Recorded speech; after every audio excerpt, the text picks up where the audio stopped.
Hi అండి, అందరికీ నమస్కారం.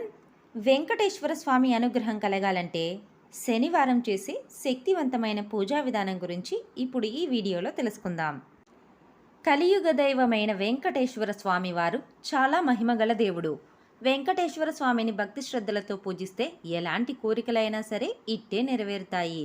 మీ జీవితంలో ఉన్న కష్టాలన్నీ తొలగిపోయి మీ కుటుంబమంతా సిరి సంపదలతో జీవిస్తారు. కాబట్టి ఈరోజు వీడియోలో వెంకటేశ్వర స్వామి అనుగ్రహాన్ని సులభంగా పొందాలంటే వెంకటేశ్వర స్వామి ఎలా పూజించాలి, శనివారం పాటించే శక్తివంతమైన పరిహారాలు ఏమిటో ఇప్పుడు ఈ వీడియోలో తెలుసుకుందాం. ముందుగా ఈ వీడియోకి ఒక లైక్ కొట్టి మన ఛానల్ని సబ్స్క్రైబ్ చేసుకోండి ఫ్రెండ్స్. శనివారం అంటేనే వెంకటేశ్వర స్వామికి ప్రీతికరమైన రోజు. కాబట్టి ప్రతి శనివారం రోజున ఎవరైతే వెంకటేశ్వర స్వామిని పూజిస్తారో అలాంటి వారి ఇల్లంతా అష్టైశ్వర్యాలతో నిండిపోతుంది. అష్టైశ్వర్యాలను పొందడంతో పాటు భోగభాగ్యాలను పొందుతారు. ప్రతి శనివారం రోజున తెల్లవారుజామున బ్రహ్మముహూర్తంలో వెంకటేశ్వర స్వామిని పూజిస్తే వెంకటేశ్వర స్వామి అనుగ్రహం సులభంగా లభిస్తుంది. బ్రహ్మముహూర్తంలో పూజ చేయలేని వారు ఉదయం 9 గంటల్లోపు పూజను ముగించుకోవాలి. చాలా పవర్ఫుల్ అయిన వెంకటేశ్వర స్వామిని పూజను చేయాలనుకునేవారు ప్రతి శనివారం రోజు ఉదయాన్నే నిద్రలేచి ఇల్లంతా పసుపు నీళ్లు చల్లుకొని తల స్నానం చేయండి. స్నానం చేసేటప్పుడు నీటిలో కొంచెం కర్పూరం పొడిని వేసుకొని స్నానం చేస్తే అనారోగ్య సమస్యలన్నీ తొలగిపోతాయి. వెంకటేశ్వర స్వామి పూజలు ఖచ్చితంగా ఉండాల్సిన పూజా సామాగ్రి ఏమిటంటే 3 పిండి ప్రమిదలు, ఒక పచ్చ కర్పూరం, స్వామివారి పటానికి ఒక తులసిమాల లేదా తులసి దళాలు. ఇక స్వామివారి పూజలో నైవేద్యంగా బెల్లం ముక్కను సిద్ధం చేసుకోండి. శనివారం రోజున పూజ చేసే స్త్రీలు పూజ గదిని శుభ్రం చేసుకొని వెంకటేశ్వర స్వామి పటానికి గంధం రాసి కుంకుమ బొట్టు పెట్టుకోవాలి. తులసి దళాలు అంటే వెంకటేశ్వర స్వామికి చాలా ప్రీతికరమైనవి. కాబట్టి శనివారం రోజున వెంకటేశ్వర స్వామిని పూజించేవారు మీ పూజ గదిలో ఉన్న వెంకటేశ్వర స్వామి పటానికి ఒక తులసిమాలను వేయండి. తులసిమాల వేయలేని వారు స్వామివారి పటం ముందు కొన్ని తులసి దళాలను పెట్టుకోండి. ఈ విధంగా స్వామివారి పటాన్ని నిండుగా అలంకరించుకొని ఇంట్లో పూజను ప్రారంభించాలి. అలాగే స్వామివారికి అత్యంత ప్రీతికరమైన వాటిలో పిండి దీపం ఒకటి. శనివారం వెంకటేశ్వర స్వామిని పూజించేవారు ఖచ్చితంగా పిండి ప్రమిదల్లో దీపారాధన చేయాలి.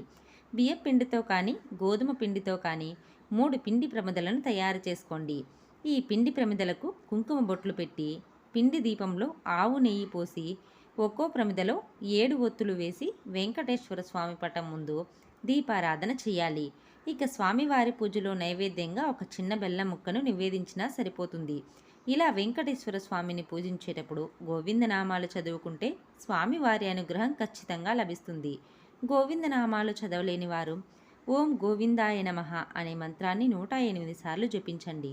చివరగా వెంకటేశ్వర స్వామికి పచ్చకర్పూరంతో హారతి ఇవ్వాలి. పచ్చకర్పూరం అంటే వెంకటేశ్వర స్వామికి చాలా ఇష్టమట.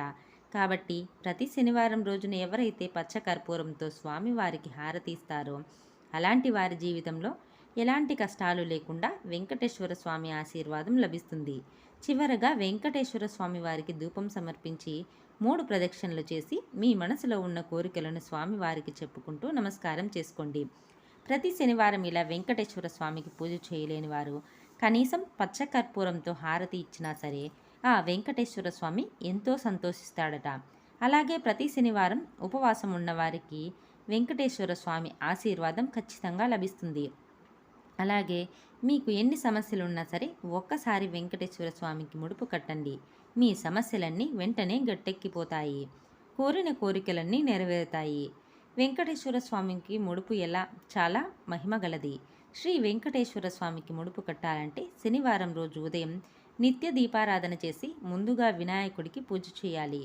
ఒక పసుపు రాసిన వస్త్రం తీసుకొని 4 వైపులా కుంకుమ రాసి అందులో 11 రూపాయలను స్వామివారిని స్మరించుకుంటూ మీరు ఎందుకు ముడుపు కడుతున్నారో మనస్ఫూర్తిగా ఆ వెంకటేశ్వర స్వామికి చెప్పుకొని డబ్బులు పెట్టిన ఈ పసుపు వస్త్రానికి 3 ముడులు వేస్తూ ముడుపు కట్టాలి. ఈ శక్తివంతమైన ముడుపును మీ పూజ గదిలో ఉన్న వెంకటేశ్వర స్వామి ఫోటో ముందు పెట్టాలి. శ్రీ వెంకటేశ్వర స్వామి గోవిందనామాలు చదువుకొని స్వామికి హారతి ఇచ్చి ముడుపుకి కూడా హారతి ఇవ్వాలి. ఈ ముడుపు స్వామివారికి ముందే ఉంచాలి. మీ కోరికలు తీరాక ఆ ముడుపు తీసుకొని తిరుమల దర్శనానికి వెళ్ళి ముడుపుతో పాటు కొద్దిగా వడ్డీ కూడా కలిపి స్వామివారి హుండీలో వెయ్యాలి. ఇది నమ్మకంతో చేసిన వారి కోరికలు ఖచ్చితంగా నెరవేరుతాయి. శనివారం రోజున చేసే పరిహారాలకు చాలా శక్తి ఉంటుంది.